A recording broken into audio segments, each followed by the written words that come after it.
Good morning dear student. Last lecture में हमने बात की थी disease causing microorganism in humans की।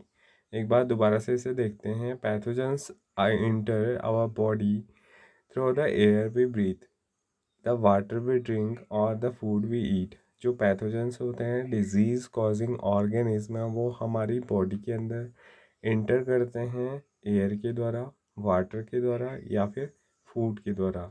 ऐसे फूड के द्वारा या ऐसे वाटर या फिर ऐसे एयर के द्वारा जो क्या हो, कॉन्टेमिनेटेड हो, जिसमें जो क्या हो, दूषित चीज़ें हों।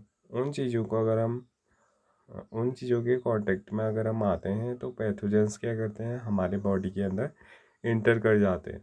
They can also get transmitted by direct contact with an infected person और कैरीड बाय एन एनिमल। इसके अलावा जो पैथोजेंस हैं वो हमें हमारे बॉडी के अंदर अगर हम कांटेक्ट में आते हैं किसी इन्फेक्टेड पर्सन के, इस जो डिजीज़ से पीड़ित है, या फिर इनको कैरी करने का काम कौन करते हैं, कुछ एनिमल्स भी करते हैं। Microbial diseases that can spread an infected person to a healthy person through air, water, food और physical contact are called communicable disease। ऐसे डिजीज़, ऐसे माइक्रोबियल डिजीजेस जो फैलती हैं किसके द्वारा, एक इन्फेक्टेड पर्सन टू एक हेल्थी पर्सन में, एयर, वाटर या फिर फूड और फिजिकल कांटेक्ट के द्वारा, उन्हें हम क्या बोलते हैं, कम्युनिकेबल डिजीज़ बोलते हैं। Example of such diseases include cholera, common cold, chickenpox and tuberculosis. तो ये कुछ कॉमन डिजीज़ हैं जो कम्युनिकेबल होती हैं डिफरेंट स्प्रेड मीडियम के द्वारा। When a person suffering from common cold sneeze, जब कोई भी आदमी सफ़र करता है कॉमन कोल्ड से या फिर स्नीज जुकाम से, fine droplets of moisture carrying thousand of virus are spread in the air. तो जब भी वो छींकता है तो उसमें क्या होता है, या फिर खांसता है तो उसमें छोटे छोटे ड्रॉपलेट्स, वाटर के छोटी छोटी बूंदें जो हमें दिखाई भी नहीं देती हैं, उनमें क्या होते हैं, थाउजेंड ऑफ वायरस होते हैं जो मिक्स हो जाते हैं एयर में। द वायरस में enter the body of a healthy person while breathing and cause infection. तो अगर कोई हेल्थी पर्सन उन एयर से क्या कर रहा है, ब्रीथ कर रहा है और कांटेक्ट में आ जाता है उस ड्रॉपलेट के जो थाउजेंड ऑफ वायरस को कैरी करने का काम कर रहा है, तो उस टाइम में क्या होगा, वो भी इन्फेक्टेड हो जाएगा। Then how do you prevent to spread of communicable disease. तो आप कैसे अपने आप को बचाएंगे इन कम्युनिकेबल डिजीज़ से। We should keep a handkerchief on the nose and mouth while sneezing. जब भी हमें स्नीजिंग करनी होती है तो उस टाइम पे हमें क्या करना है, अपना जो रुमाल है, हैंड कर्चीफ है, उसको अपने नोज़ और माउथ में से ढकना है। It is better to keep a distance from infected person.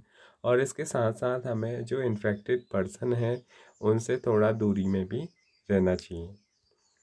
There are some insect and animals which act as carrier. यहाँ पर कुछ ऐसे इंसेक्ट और एनिमल्स भी होते हैं जो कैरियर का काम करते हैं, यानी कि डिजीज़ कॉजिंग माइक्रोब्स को वो एक स्थान से दूसरे स्थान पर ले जाने का काम करते हैं।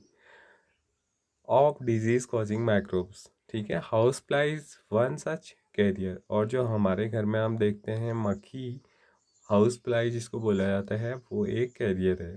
The fly seat on the garbage और एनिमल एक्सेट्रा। ये जो फ्लाई होती है, हाउस फ्लाई, ये क्या करती है, ये गंदगी में और जो एनिमल का गोबर है, एक्सेट्रा है, उसमें बैठती है। Pathogen stick to their bodies. और जो पैथोजेंस हैं, डिजीज़ कॉजिंग ऑर्गेनिज्म हैं, वो चिपक जाते हैं उनकी बॉडी से। When these fly sit on uncovered food they में ट्रांसफर टू पैथोजेंस। तो जब ये फ्लाइज किसी अनकवर्ड फूड में, यानी कि अगर हमने भोजन खुला हुआ छोड़ा है, उसके ऊपर अगर ये बैठेंगी तो क्या होगा, जो पैथोजेंस हैं वो ट्रांसफर हो जाते हैं हमारे फूड में। Whoever eat the contaminated food is likely to get sick। और जब भी कोई पर्सन उस कॉन्टेमिनेटेड फूड को यानी कि उस दूषित भोजन को ईट करेगा तो वो क्या हो जाएगा, बीमार हो जाएगा। So it is advisable to always keep food covered. तो ये हमेशा ध्यान देने वाली चीज़ है, एडवाइस देने वाली बात है कि आपको अपना फूड हमेशा कवर्ड यानी कि ढका हुआ ढक करके रखना चाहिए। Avoid consuming over covered item of food. और हमेशा इस बात का भी ध्यान देना है, जो अनकवर्ड फूड आइटम्स हैं उनको नहीं खाना चाहिए। Another example of a carrier is a female anopheles mosquito. तो जो एक दूसरा एग्जाम्पल अगर हम बात करें कैरियर का तो वो है कौन, एनाफिलिस मॉस्किटो। इसका आपको डायग्राम भी दिखाया गया है यहाँ पर पेज फिगर 2.8 में। Which carrier a parasite of malaria plasmodium. तो ये क्या करती है, जो फीमेल एनाफिलिस मॉस्किटो है ये एक कैरियर है और ये किस चीज़ को कैरी करने का काम करती है, ये पैरासाइट ऑफ मलेरिया। मलेरिया एक डिजीज़ है जो उसका पैरासाइट है, उसका नाम भी यहाँ पर दिया गया है प्लाज्मोडियम, उसको कैरी करने का काम करती है। Female aedes mosquito act as carrier of dengue virus. और जो फीमेल एडिस मॉस्किटो है, एडिस मॉस्किटो भी एक वैरायटी होती है मॉस्किटो की, जो डेंगू के वायरस को क्या करता है, कैरी करने का काम करता है, कैरी करने का काम करती है। How can we control the spread of malaria और डेंगू। हम मलेरिया और डेंगू के को स्प्रेड मतलब फैलाव से कैसे अपने आप को बचाएंगे। How does the teacher keep telling us not to let water collect anywhere in the neighbourhood. तो हमें जो हमारे टीचर्स हैं वो ये क्यों बताते हैं कि हमें कभी भी पानी को कलेक्ट नहीं होने देना चाहिए अपने आसपास। All mosquitoes breed in water. जितने भी मॉस्किटोज हैं वो कहाँ पर जन्म लेते हैं, वो जन्म लेते हैं वाटर के अंदर। Hence one should not to let water collect everywhere anywhere in coolers, tyres, flower pot etcetera. तो हमें जो अपने चारों ओर पानी कलेक्ट हुआ है कहीं भी, जैसे कूलर के अंदर, टायर के अंदर या फिर फ्लावर पॉट अगर हमने कोई लगाया है तो वहाँ पर पानी को कलेक्ट नहीं होने देना है। By keeping the surrounding clean and dry we can prevent mosquito from breeding.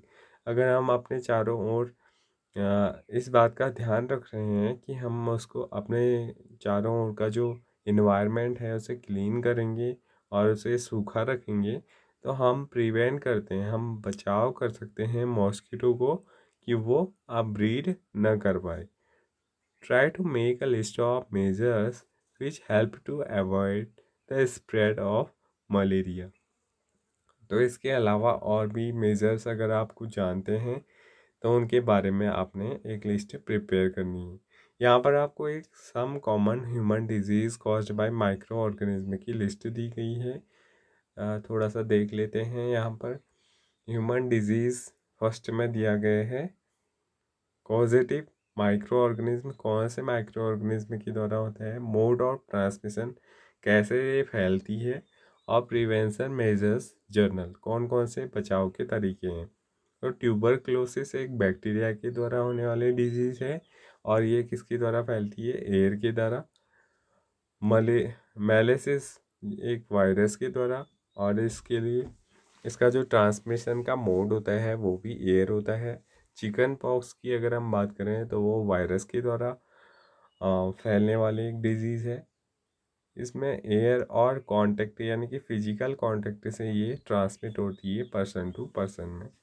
और पोलियो की अगर हम बात करें तो पोलियो एक वायरस के द्वारा होने वाली डिजीज़ है और इसमें मोड ऑफ ट्रांसमिशन यानी कि ट्रांसमिशन का जो मेथड है वो एयर एंड वाटर दोनों हैं। यहाँ पर कुछ प्रिवेंशन मेजर दे रखे हैं इन सारे डिजीज़ के लिए।